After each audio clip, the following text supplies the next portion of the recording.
resilience, we talk about building things like they did in Kemet to last for eternity. We build for eternity. We build for eternity.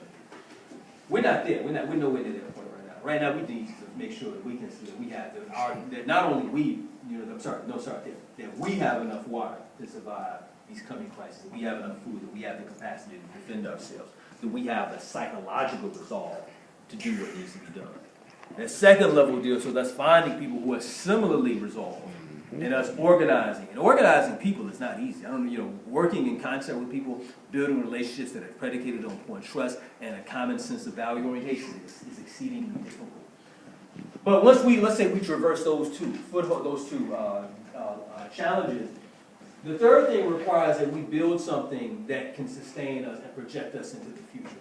That ensures that the crises that we face, this confluence of crises, does not exist. Rather, the confluence of crises and our vulnerability to it does not exist 3, 4, 5, 6 generations from now, which will require us to think very differently about the problem that we face and to create a different path, a different direction, cultural direction. Where we set into motion a particular set of cultural practices related to transforming our condition and transforming the world. I don't know if we're walking down that path now, perhaps we are, but I'm not sure if it's unstoppable yet, and it has to be.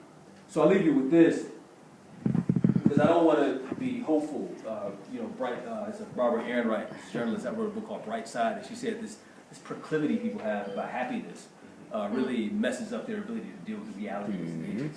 And it's just so interesting that at this very moment, when there's global economic crisis, global resource crisis, one of the most popular songs is called Happy.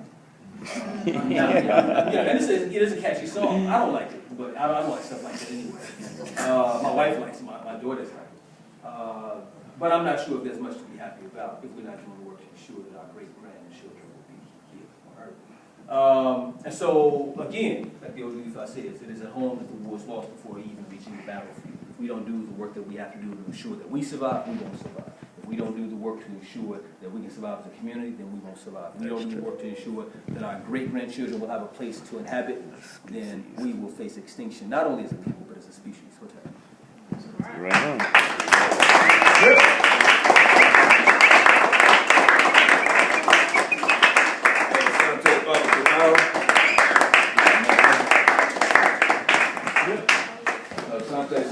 Thank you very much. Give them another strong round.